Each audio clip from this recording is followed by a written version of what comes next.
सभी को नमस्कार। आप सबका इस कक्षा में स्वागत है। ये पहली कक्षा है जो 11th क्लास के लिए, पहला लेक्चर है जो 11th क्लास के स्टूडेंट्स के लिए हम रिकॉर्ड कर रहे हैं। आपसे हमारी पहली मुलाकात है। अभी आप 10th क्लास से पास करके आए हैं, 11th क्लास में आपका एडमिशन हुआ है, तो आप सभी का कक्षा 11 में बहुत बहुत स्वागत है। आशा है आप मेहनत से पढ़ेंगे और इकोनॉमिक्स के विषय में काफ़ी कुछ सीखेंगे। तो सबसे पहले हम बात करते हैं कि 11th क्लास में क्या क्या किताबें, कौन कौन सी किताबें चलती हैं, कौन कौन सी सिलेबस क्या होता है, कैसे काम करते हैं। क्योंकि अभी तक आप क्या कर रहे थे कि 10th में एनसीईआरटी की बुक से पढ़ रहे थे और एनसीईआरटी में जितना लिखा हुआ है उतना सब कुछ आपके पेपर में आना है। यहाँ थोड़ा सा डिफरेंट सिनेरियो है। तो सबसे पहले हम बात करेंगे आपकी किताबों की। 11th क्लास की बात है। 11th इकोनॉमिक्स मीन्स अर्थशास्त्र। बेटा जी, इकोनॉमिक्स की स्पेलिंग अर्थशास्त्र कैसे लिखते हैं ये ज़रा ध्यान से देख लेना। दोबारा से साफ सा लिख दूं, क्योंकि जब आप 1 साल या 6 महीने तक भी इनकी स्पेलिंग गलत लिखते हो अपने सब्जेक्ट की, तो बड़ा बुरा सा लगता है ना। बच्चे हिंदी में भी इंग्लिश में भी कई बार गलत लिखते हैं, ध्यान से समझ लो। इसके बाद बात करें हम, सबसे पहली बात, बहुत सारे बच्चे पूछते हैं जी किताब कौन सी चलेंगी, है ना। पिछले 2 साल में कुछ सिलेबस भी चेंज हुआ है कि 11th की क्लास 12th में लगा दी, 12th की 11th में लगा दी। तो किताबें मैं आपको बता देता हूँ। 11th क्लास में पहली किताब है हमारी अर्थशास्त्र में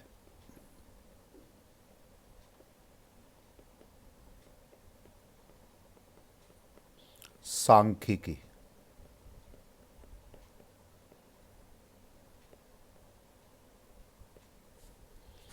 क्या नाम है किताब का? अर्थशास्त्र में सांख्यिकी। ठीक हो गई बात।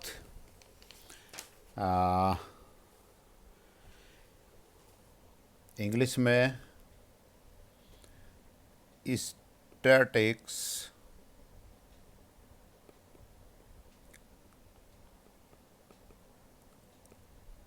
In economics.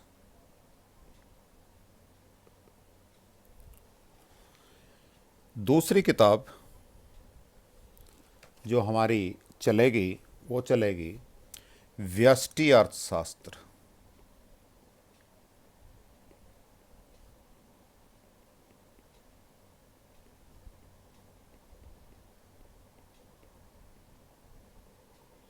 इसको हम कहेंगे माइक्रो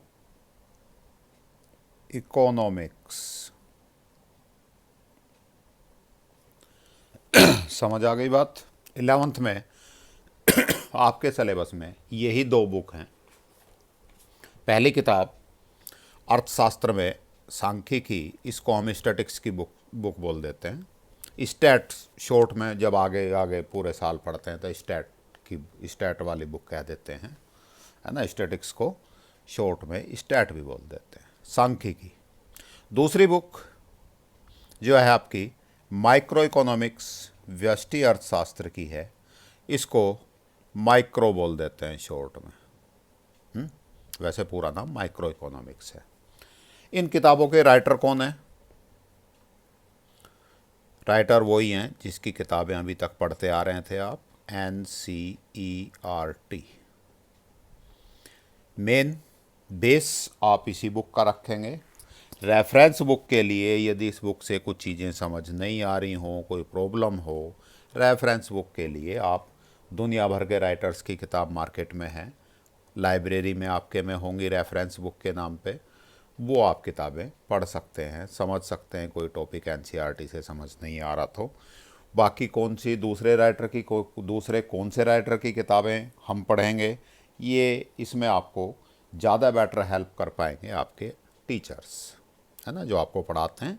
वो आपको बता सकते हैं कि ये टॉपिक कौन से राइटर की बुक में अच्छा है, ये टॉपिक कौन से राइटर की बुक में अच्छा है। फ़िलहाल हम बात करेंगे एनसीईआरटी की बुक का।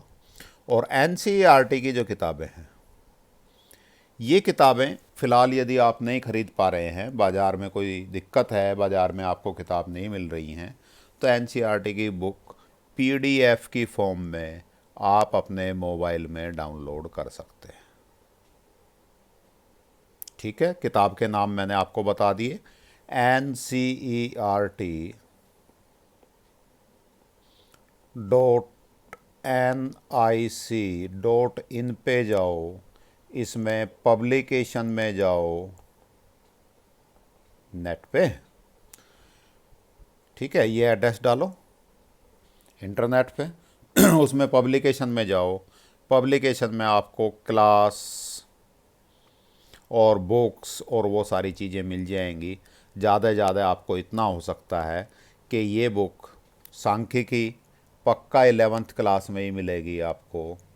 ये हो सकता है एनसीईआरटी में 12th क्लास में मिले, नाम ध्यान से पढ़ लेना बेटा, ठीक है। ये हो सकता है 12th क्लास वाले सेक्शन में मिले, लेकिन आजकल ये कहाँ चल रही है, 11th में ही चल रही है। पहले कभी 12th में चलती थी, तो हो सकता है एनसीईआरटी वाले पोर्शन में ये 12th वाली कक्षा के में वाले सेक्शन में हो। बात ठीक हो गई, समझ आ गई कौन कौन सी किताबें कहाँ से लेनी है, कैसे डाउनलोड करनी है। ख़रीद लोगे तो ज़्यादा बेटर है, कोई दिक्कत ही नहीं है फिर तो। हिंदी इंग्लिश दोनों मीडियम की बात कर ली हमने। अब बात करते हैं हम कि सिलेबस क्या होता है ना। अभी तक तुम्हें ये इस शब्द से बहुत ज़्यादा जानकारी नहीं है, वास्ता पड़ा नहीं। क्यों वास्ता नहीं पड़ा? क्योंकि अभी तक आपको क्या कर रहे थे टीचर, एनसीईआरटी की किताब आप खरीद लेते थे, एनसीईआरटी में जितना लिखा हुआ है सब पढ़ना है, जो थोड़ा बहुत पोर्शन सिलेबस से बाहर भी हुआ है तो वो टीचर बता देते थे। इस बार प्रॉब्लम पैंडेमिक की वजह से ऑनलाइन क्लासें चल रही हैं, टीचर्स से आपका डायरेक्ट कांटेक्ट नहीं है, इसलिए यहाँ हम थोड़ी सी बात करेंगे। आपको आपके सर मैडम जो भी हैं वो आपको इस साल का सिलेबस प्रोवाइड करवा देंगे। ये सिलेबस ये होता है कि इस साल क्या क्या चीज़ें हमें पढ़नी हैं, है ना। किताब में इससे एक्स्ट्रा लिखा हुआ है, हमें छोड़ देना है।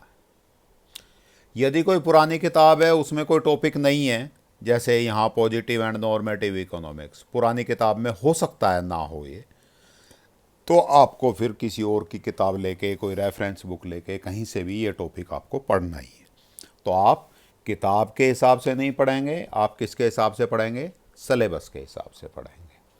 कि हमें ये सीबीएसई बताती है, एक सर्कुलर सीबीएसई की साइट पे आपको मिल जाएगा सिलेबस का सर्कुलर, सिलेबस वाला फॉर्मेट, कि इस साल क्या क्या चीज़ें हमें पढ़नी है, क्या क्या चीज़ें पेपर में आएंगी।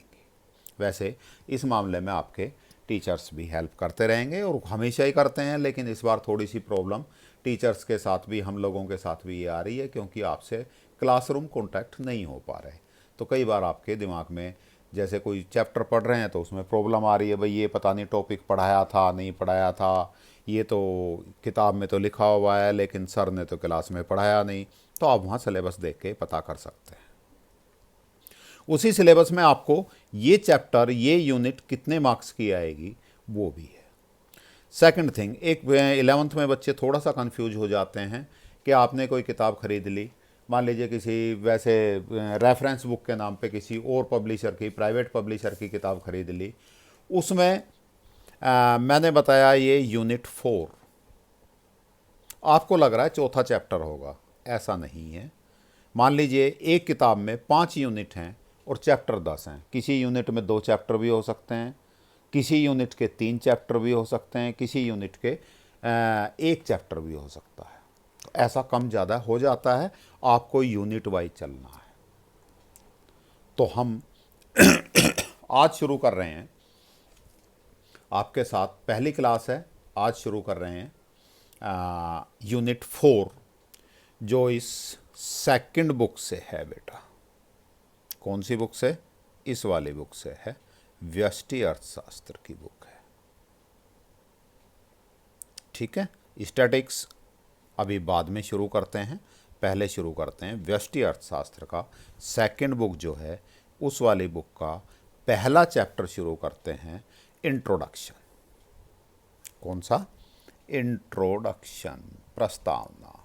इस चैप्टर में हम थोड़ा सा इकोनॉमिक्स के बारे में जानेंगे। हालांकि स्टैटिक्स का जब आप फर्स्ट चैप्टर शुरू करेंगे तब भी इकोनॉमिक्स क्या है, अर्थशास्त्र क्या है, इसकी कौन कौन सी ब्रांच होती हैं, इसमें क्या क्या कंपोनेंट्स हैं, ये सारी चीज़ें उसमें भी थोड़ा सा हम पढ़ेंगे, थोड़ा सा इसमें पढ़ेंगे।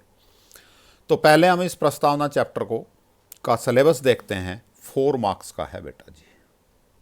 4 मार्क्स का अर्थात पेपर में, जो एनुअल का पेपर होगा उसमें 4 नंबर का मटेरियल इस चैप्टर से आएगा। क्या क्या है इसमें? Meaning of micro economics and macro economics, ये मैंने यहाँ सिलेबस हिंदी में भी लिख दिया है। व्यष्टि अर्थशास्त्र और समष्टि अर्थशास्त्र का अर्थ। पॉजिटिव एंड नॉर्मेटिव इकोनॉमिक्स, सकारात्मक और आदर्शात्मक अर्थशास्त्र क्या होता है, इस चैप्टर में ये वाली बात करेंगे। व्हाट इज एन इकोनॉमी, अर्थव्यवस्था क्या है। Central problems of an economy, एक अर्थव्यवस्था की केंद्रीय समस्याएं। 3 समस्याएं होती हैं, what, how and for whom to produce. क्या, कैसे और किसके लिए उत्पादन किया जाए, ये 3 समस्याओं के बारे में हम पढ़ेंगे, बात करेंगे। अपॉर्चुनिटी कॉस्ट, अवसर लागत। इसके बाद concept of production possibility frontier, ये आपके सिलेबस से इस साल के लिए बाहर कर दिया गया है, निकाल दिया है। अब हमें नहीं पढ़ना। आप जितने भी बुक्स पढ़ेंगे, एनसीईआरटी पढ़ें, किसी और राइटर की बुक पढ़ें, सब में उत्पादन संभावना वक्र या प्रोडक्शन पॉसिबिलिटी फ्रंटियर लिखा हुआ, सब कम से कम 4-5 पेज में लिखा मिलेगा आपको अदर राइटर्स की बुक में। पीपीसी ग्राफ ही ग्राफ बन रहे हैं, आपको वो कुछ भी नहीं पढ़ना है। तो टाइम वेस्ट बिल्कुल मत करना। इसीलिए मैं कह रहा हूँ बार बार कि आप सिलेबस के अनुसार ही पढ़ेंगे। जब भी कोई चैप्टर शुरू करें उससे पहले सिलेबस उठा लें, सिलेबस में पढ़ लें, उस चैप्टर में क्या क्या आपको पढ़ना है उसको टिक कर लें, क्या क्या नहीं पढ़ना उसको क्रॉस कर दें। इसीलिए मैंने ये बोल्ड इंक में लिखा है बेटा, है ना। ये पिछले साल सिलेबस में था, इस साल सिलेबस में से हटा दिया, अगले साल हो सकता है फिर आ जाए, है ना। तो ये सिलेबस में से कुछ टॉपिक्स जुड़ते रहते हैं, कुछ कटते रहते हैं, तो ये हमें ध्यान रखना है। किताबें पुरानी भी हो सकती हैं, नई किताबें भी में भी जो आप बिल्कुल लेटेस्ट एडिशन खरीदोगे उसमें भी concept of production possibility frontier या उत्पादन संभावना वक्र पक्का लिखा मिलेगा। लेकिन आपके सिलेबस में ये नहीं है। इसको पढ़ना, है ना, इंटरेस्ट के लिए भले ही पढ़ लो, लेकिन मार्क्स के लिए पढ़ना, अपना टाइम वेस्ट करना है। तो समझ आई सिलेबस की का महत्व, समझ आया कि सिलेबस हमें देखना क्यों ज़रूरी है। नहीं तो 3-4 पेज ये पढ़ोगे, रटोगे, है ना, पता लगा पेपर में कुछ आना ही नहीं है इसमें, तो बेकार ही मेहनत करी हमने इतना समय। और सब्जेक्ट और टॉपिक्स पे लगाते तो और अच्छे नंबर आते हमारे। तो ये चीज़ें आप समझ लीजिएगा, क्योंकि अभी 10th से आए हैं, बहुत अभी आप बिल्कुल नए बच्चे हैं, तो ये चीज़ें धीरे धीरे आपको समझनी होंगी। जितनी जल्दी समझ लेंगे उतना ज़्यादा फ़ायदा रहेगा। चलिए जी, सिलेबस के बाद हम बात करते हैं, अब चैप्टर शुरू होता है। इंट्रोडक्शन की बात करें, सबसे पहले इकोनॉमिक्स या अर्थशास्त्र होता क्या है ना। इकोनॉमिक्स शब्द का या अर्थशास्त्र का शाब्दिक अर्थ 2 शब्दों से मिलकर बना है बेटा। पहला अर्थ और दूसरा शास्त्र। अर्थ का मतलब होता है धन, तो इसका मतलब, इसका शाब्दिक अर्थ क्या हो गया बेटा? धन का शास्त्र। ठीक है, क्या शब्द हुआ? धन का शास्त्र। शास्त्र किसे बोलते हैं? ऐसा ज्ञान जो हम अध्ययन करते हैं, जिसमें हम सीखते हैं, है ना। और धन से जुड़ी हुई क्रियाएं कौन सी होती हैं? आर्थिक क्रियाएं। वो क्रियाएं जिनमें धन सम्मिलित होता है, या तो हम खर्च करें या कमाएं या कुछ भी करें, आर्थिक क्रिया वो होगी जो धन से संबंधित है। ये हम जो फर्स्ट बुक है सांख्यिकी स्टैटिक्स वाली, उसके फर्स्ट चैप्टर में पढ़ेंगे आर्थिक क्रियाएं क्या होती हैं। फिलहाल आप इतना ही समझ लीजिए। तो अर्थशास्त्र का शाब्दिक अर्थ हो गया धन का शास्त्र, और धन के शास्त्र का मतलब हो गया आर्थिक क्रियाओं का अध्ययन। अब इकोनॉमिक्स अर्थशास्त्र होता क्या है? यह सामाजिक विज्ञान की वह शाखा है, सोशल स्टडी में ही पढ़ते हैं इसको हम आजकल। कुछ इकोनॉमिस्ट इसको साइंस भी कहते हैं। तो ये साइंस कह लो या सोशल साइंस कह लो, सेम साइंस तो है ही है। कि मतलब कला है या विज्ञान, ये भी क्वेश्चन है, लेकिन अब आपके सिलेबस से बाहर है कि अर्थशास्त्र कला है या विज्ञान है ना। तो लेकिन अब सिलेबस में नहीं है, इसलिए उसकी बात नहीं करेंगे हम। फिलहाल सामाजिक विज्ञान की वह शाखा है जिसके अंतर्गत वस्तुओं और सेवाओं के उत्पादन, वितरण, विनिमय और उपभोग का अध्ययन किया जाता है। देखिए बेटा जी, जब आप पढ़ते हैं, पढ़ते मत चले जाना, चीज़ों को समझ समझ के आगे बढ़ेंगे। हो सकता है कुछ समय आपको टाइम ज़्यादा लगे, आपको ऐसा लगे कि इस तरह तो बहुत टाइम लग जाएगा, 1 घंटा हो गया मुझे पढ़ते हुए, अभी तो मेरे से आधा चैप्टर भी नहीं हुआ, मैं फटाफट पढ़ देता हूँ। बेकार। वो जो सारा चैप्टर पढ़ेंगे आप आधे घंटे में पढ़ लें तो कोई फ़ायदा नहीं है, जब तक आप समझ समझ के नहीं पढ़ेंगे। इसी में हम एक एक शब्द समझते हैं। वस्तु तो समझते ही आप, सेवाएं जो हमें दिखाई नहीं देती, समझते हो सेवाओं का मतलब है? समझ लो, इकोनॉमिक्स में धीरे धीरे चलेगा। सर्विसेज, आप पैसे से 2 चीज़ें खरीदते हैं, गुड्स एंड सर्विसेज।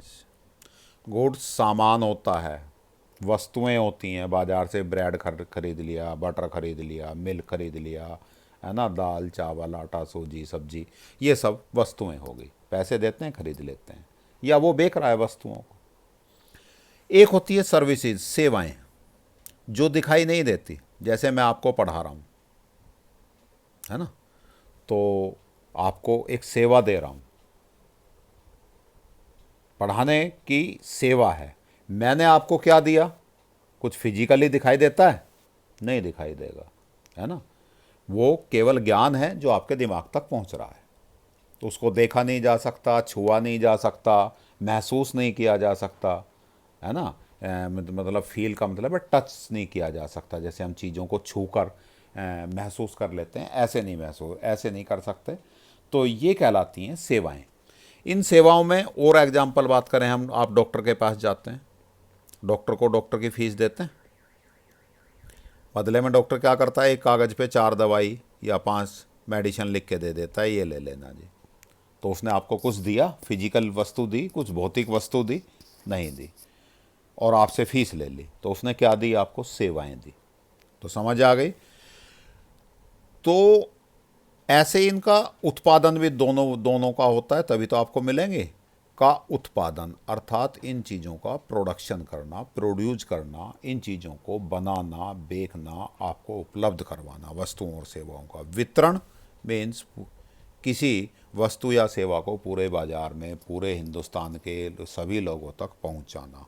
विनिमय का अर्थ है व्यापार करना, है ना। एक खरीदेगा, फिर पहले कोई कंपनी में कोई वस्तु बनेगी, उसको थोक वाला खरीदता है, डीलर खरीदते हैं, फिर फुटकर वाले खरीदते हैं, फिर आप तक आती है। उपभोग कौन करता है? आप उनका उपयोग करते हैं।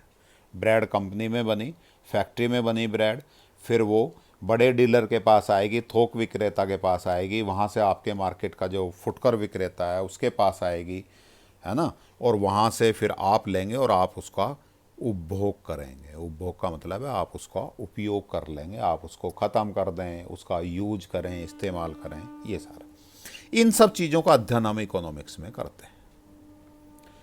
तो अर्थशास्त्र का मूल कार्य यह अध्ययन करना है कि अधिकतम लाभ प्राप्त करने के लिए व्यक्ति, घर, संगठन, राष्ट्र अपने सीमित संसाधनों का उपयोग कैसे करते हैं। बेटा अभी संसाधनों की बात आगे करेंगे हम। अर्थात समाज अपने वैकल्पिक प्रयोग वाले सीमित संसाधनों को किस प्रकार वस्तुओं और सेवाओं के उत्पादन में तथा व्यक्तियों के विभिन्न समूह में वितरित करने का चयन करता है। इसकी एक मेन परिभाषा पढ़ लेते हैं।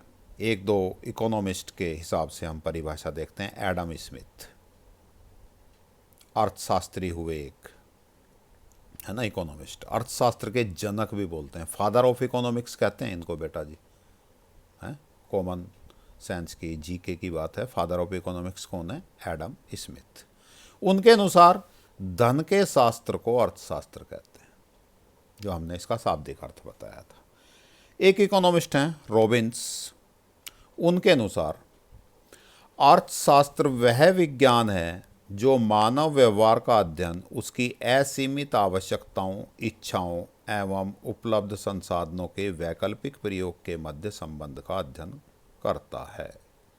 इसी परिभाषा को हम आगे अभी डिटेल में पढ़ेंगे। अभी सिर्फ इतना ही समझ लीजिए कि इसमें आवश्यकताएं, इच्छाएं क्या होती हैं, असीमित क्या होता है, संसाधन क्या होते हैं, वैकल्पिक प्रयोग क्या होते हैं। इन चीज़ों को हम अभी आगे बस अभी पढ़ रहे हैं, 10 मिनट बाद ही। इससे पहले थोड़ी सी बात और कर लेते हैं कि अर्थशास्त्र की विषय सामग्री दो मुख्य शाखाएं, अर्थशास्त्र की दो मुख्य शाखाएं हैं। कौन कौन सी हैं? सूक्ष्म या व्यष्टि अर्थशास्त्र, माइक्रो इकोनॉमिक्स, जो आपकी सेकंड बुक है। माइक्रो शब्द का अर्थ है सूक्ष्म, छोटा सा, माइन्यूट, बहुत छोटा। व्यष्टि अर्थशास्त्र का संबंध अर्थव्यवस्था की छोटी और व्यक्तिगत इकाइयों, जैसे विशेष उपभोक्ता, एक फर्म की आर्थिक, एक विशेष उपभोक्ता, एक फर्म की आर्थिक क्रियाओं व व्यवहार का विश्लेषण करने से होता है। ये कहलाता है व्यष्टि अर्थशास्त्र। अर्थात व्यष्टि अर्थशास्त्र में हम करते क्या हैं, क्या पढ़ते हैं कि पूरी अर्थव्यवस्था, जैसे भारत में एक अर्थव्यवस्था है, बहुत सारे लोग, कोई किसी चीज़ का व्यापार कर रहा है, कोई किसी चीज़ का व्यापार कर रहा है, कोई उपभोग कर रहा है, कोई सेवाओं का उत्पादन कर रहा है, कोई विनिमय कर रहा है। विनिमय मीन्स लेना देना, है ना, मतलब व्यापार। उपभोग कर रहा है, उत्पादन हो रहा है, बहुत सारी वस्तुएं और सेवाएं हैं, अलग अलग ब्रांड हैं, अलग अलग चीज़ें हैं। उन सब से मिलकर एक अर्थव्यवस्था बनी पूरे भारत की। उस अर्थव्यवस्था में यदि अर्थव्यवस्था के स्तर पर हम बातें करेंगे, पढ़ेंगे, तो वो कहलाएगा, वो आएगा समष्टि अर्थशास्त्र में। ये 12th में पढ़ेंगे आप। और यदि किसी एक फर्म की बात कर लें, हम उसमें एक व्यक्ति की बात कर लें, जैसे आपको क्या चीज़ें पसंद हैं, क्या चीज़ें नापसंद हैं, किस चीज़ का उपभोग आप ज़्यादा करते हैं, किस चीज़ का उपभोग कम करते हैं, उस चीज़ में भी कौन से ब्रांड की वस्तु आपको ज़्यादा पसंद है, क्यों पसंद है, कितनी आप खरीदेंगे, ये आपकी कैसी होगी, एक विशेष उपभोक्ता की बात होगी। एक फर्म की बात करें कि कोई एक फैक्ट्री है, फर्म है, उद्योग है, वो कितनी वस्तुओं का उत्पादन करे कि उसका लाभ अधिकतम हो, किस रेट पर बेचे, तो उस फर्म विशेष की बात करेंगे, तो वो करेंगे हम माइक्रो इकोनॉमिक्स में या व्यष्टि अर्थशास्त्र में। तो इनकी आर्थिक क्रियाओं एवं व्यवहार का विश्लेषण, इसमें आर्थिक इकाइयों का अध्ययन व्यक्तिगत स्तर पर किया जाता है। किसी एक उपभोक्ता की बात कर ली, व्यक्तिगत स्तर मीन्स उसका पर्सनल, इंडिविजुअल लेवल पे हैं। किसी एक उपभोक्ता की बात कर ली, किसी एक फर्म की बात कर ली। जब दूसरी फर्म की बात करेंगे तो पहली फर्म की बात फिर छोड़ देंगे, हम दूसरी फर्म की बात करेंगे। तो ये इम्पोर्टेंट है इसमें कि इसमें आर्थिक इकाइयों का अध्ययन व्यक्तिगत स्तर पर किया जाता है। ये चीज़ बेटा इम्पोर्टेंट है, इजी भी है, याद कर सकते हैं आराम से। सेकंड इज इसके अध्ययन का, है ना, ये अध्ययन शब्द है, का मुख्य उपकरण मांग और पूर्ति है। मांग मीन्स आपको जिस चीज़ की आवश्यकता है आप बाज़ार में जाकर उस चीज़ को मांगते हैं, खरीदते हैं, तो वो कहलाती है मांग। और पूर्ति क्या होती है? जिस जिस चीज़ की बाज़ार में मांग है उन्हीं वस्तुओं का ज़्यादा से ज़्यादा फार्म या कंपनियां उत्पादन करती हैं और बाज़ार तक पहुंचाती हैं, उसको पूर्ति कहते हैं। तो सूक्ष्म अर्थशास्त्र का मुख्य उद्देश्य कीमत निर्धारण है। बाज़ार में कीमतें निर्धारित होती हैं। कभी आप देखते हैं, कभी तो टमाटर 100 रुपये किलो, कभी टमाटर 20 रुपये किलो, प्याज 100 रुपये हो गई जी, बहुत महंगी हो गई, गरीब आदमी क्या खाएगा। कभी प्याज 20 रुपये किलो। ऐसा क्यों हो रहा है भाई? कौन डिसाइड करता है? हम तो हमेशा चाहते हैं कि 20 के बजाय भी 10 रुपये किलो ही मिल जाए हमें। और जो बेचने वाला है वो क्या चाह रहा है? 100 के बजाय 200 रुपये किलो बिक जाए तो तुझे बहुत फ़ायदा होगा। तो प्याज कभी 60 रुपये, कभी 50 रुपये, कभी 40 रुपये, है ना। सुबह 50 हैं, शाम को 45 या 40 भी बेच रहा है वही दुकानदार। तो ऐसा क्यों होता है? ये सारी चीज़ें हम माइक्रो इकोनॉमिक्स या आपके 11th में जो बुक है व्यष्टि अर्थशास्त्र की, इसमें पढ़ेंगे। व्यक्तिगत मांग, एक फर्म का उत्पादन आदि, ये इसके उदाहरण हो गए। काफ़ी इंटरेस्टिंग है अर्थशास्त्र, मज़ा आएगा पढ़ने में। जो तुम्हारी डेली लाइफ में चारों तरफ चीज़ें हो रही हैं उन चीज़ों को आप देखोगे, अरे जब आप इकोनॉमिक्स पढ़ोगे तो आपको लगेगा ये सब चीज़ें तो हम जानते थे पर इस दृष्टि से नहीं देखते थे इन्हें। ये तो हमें पता है कि एक प्याज वाला सुबह 40 रुपये प्याज बता रहा है और जब शाम को मैं घूमने गया था खाना खा के तब वो प्याज आवाज़ लगा के 30 रुपये किलो बेच रहा है उसी ठेले पे वही प्याज। ऐसा क्यों हो रहा है भाई? है ना। कई बार कल मैंने सुना था प्याज 40 रुपये किलो थी, आज वो कह रहा है जी नहीं 40 नहीं 45 रुपये किलो देंगे। तो चीज़ों के क्यों रेट बढ़ते हैं, क्यों रेट घटते हैं? 10 रुपये का समोसा कभी आप खाते हैं, कभी आप नहीं खाते, है ना। हमेशा तो नहीं खाते, कभी कभी आप खा भी लेते हैं। ऐसा भी नहीं है कि कभी वो 10 रुपये का समोसा आपको हमेशा ही महंगा लगता है तो आप कभी नहीं खाते। लेकिन किसी दिन आपको लगता है यार 10 रुपये समोसे के लिए खर्च करने बेकार हैं, किसी दिन आपको लगता है कि यार 10 रुपये खर्च करके समोसा मिल रहा, मज़ा आएगा, खाते हैं। ये सारी चीज़ें, आप ऐसा व्यवहार क्यों करते हैं, ये सब चीज़ें हम बारीकी से इनमें पढ़ेंगे। और ये जो मैंने अभी तक बताई हैं ये तो सारी, क्योंकि आपके बारे में बात हो रही है तो व्यष्टि अर्थशास्त्र में बात होगी, क्योंकि व्यक्तिगत स्तर पे बात होती है, हैं। तो व्यक्तिगत स्तर की यदि बात हो रही है तो वो कौन सी बात हो गई? माइक्रो या व्यष्टि अर्थशास्त्र की।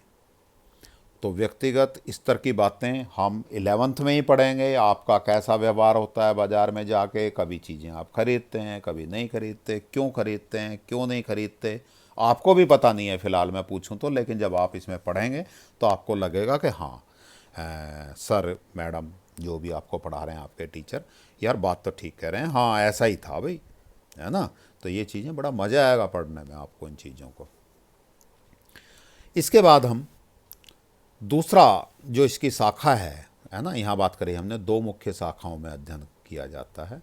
तो इसकी जो दूसरी मुख्य शाखा है वो कहलाती है समष्टि अर्थशास्त्र। इसको व्यापक अर्थशास्त्र भी कह देते हैं, मैक्रो इकोनॉमिक्स।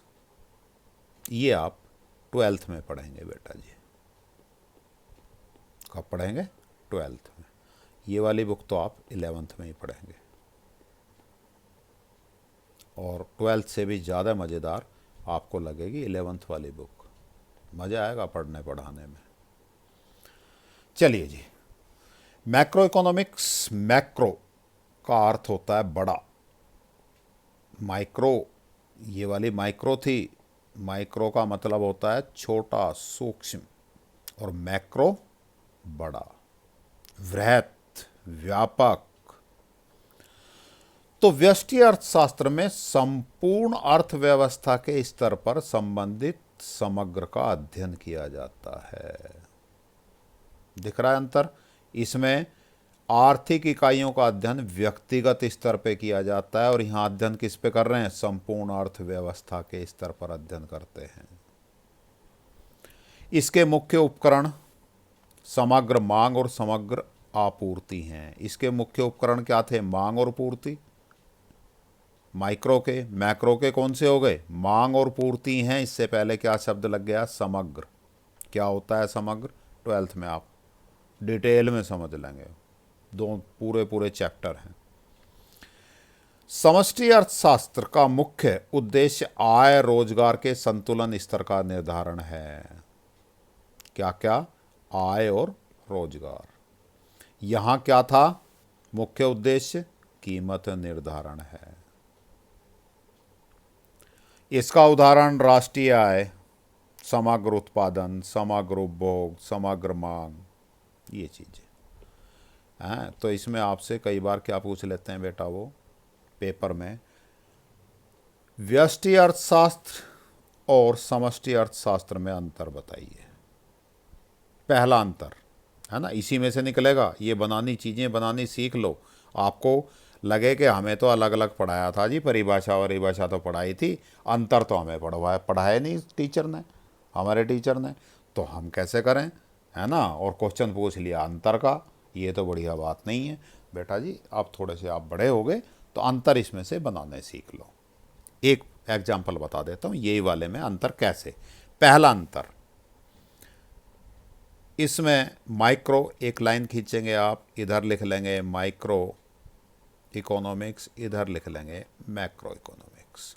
पहला अंतर, माइक्रो में लिखेंगे ये लाइन, इसमें आर्थिक इकाइयों का अध्ययन व्यक्तिगत स्तर पर किया जाता है, बिल्कुल ठीक। इसमें मैक्रो में कौन सी लाइन लिखेंगे? पहले में व्यष्टि अर्थशास्त्र में संपूर्ण अर्थव्यवस्था के स्तर पर संबंधित समग्र का अध्ययन किया जाता है। पहला अंतर हो गया, यहाँ व्यक्तिगत स्तर पर, यहाँ अर्थव्यवस्था के स्तर पर अध्ययन किया जाता है।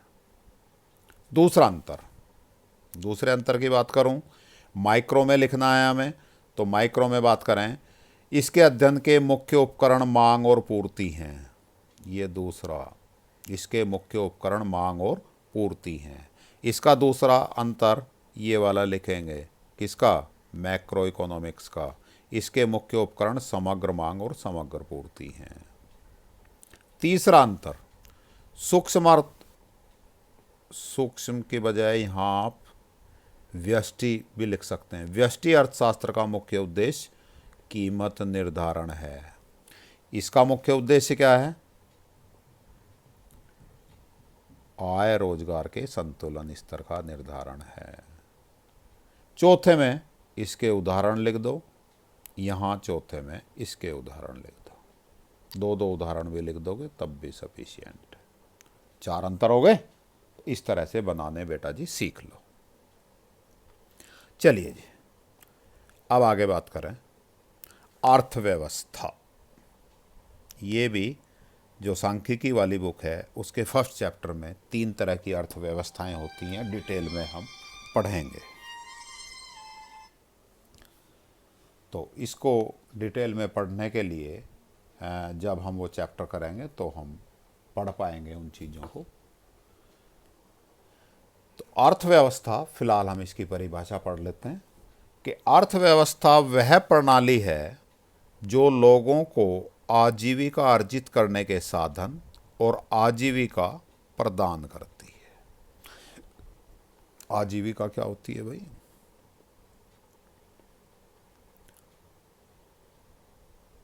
हमारा जीवन चलाने के लिए हमें कुछ पैसे चाहिए।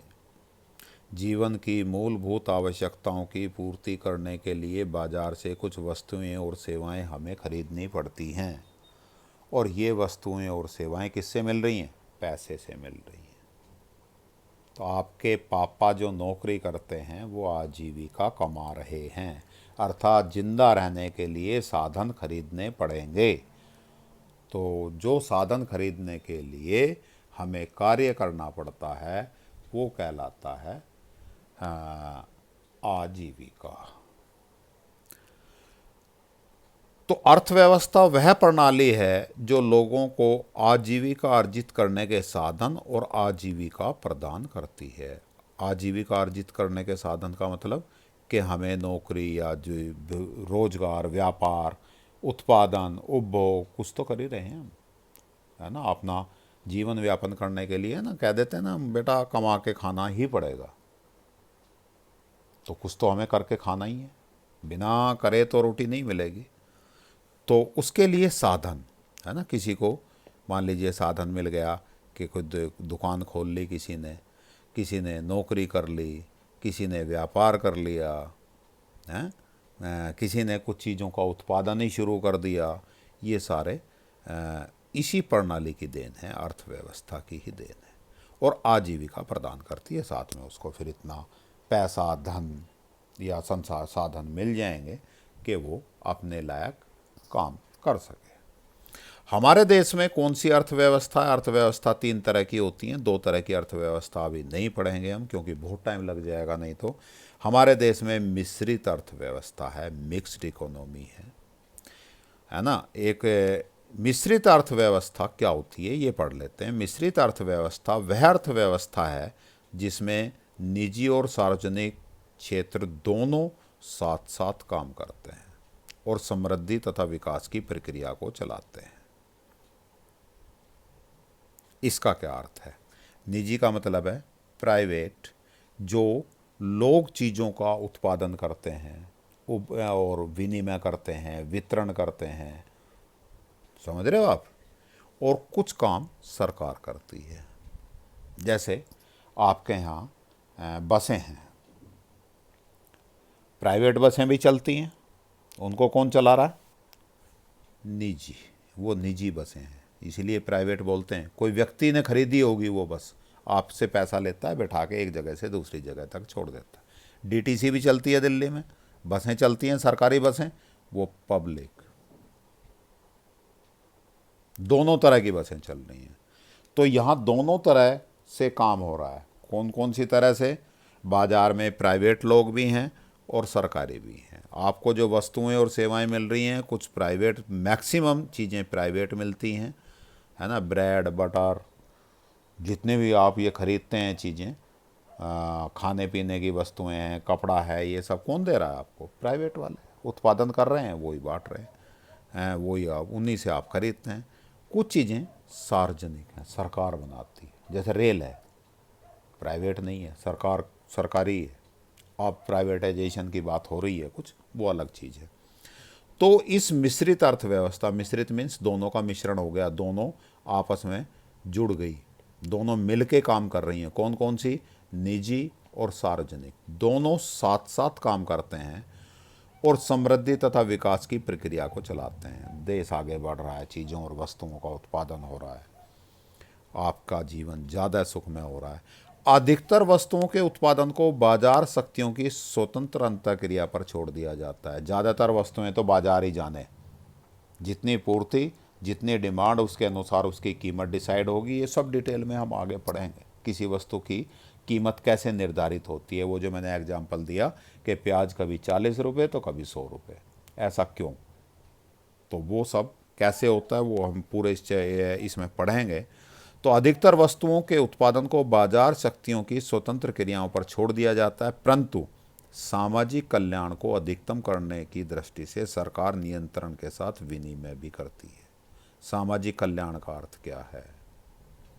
जिससे लोगों का भला हो सके, इसको ये सरकार की जिम्मेदारी भी है, ये सरकार का उद्देश्य भी है, ध्येय भी है कि समाज का ज़्यादा से ज़्यादा कल्याण हो, भला हो, अच्छा हो। समाज के जो निम्न वर्ग के लोग हैं, जो सारे संसाधन नहीं खरीद सकते, उनको भी फ़ायदा पहुँचे, उनको कम पैसे में चीज़ें मिल जाएं।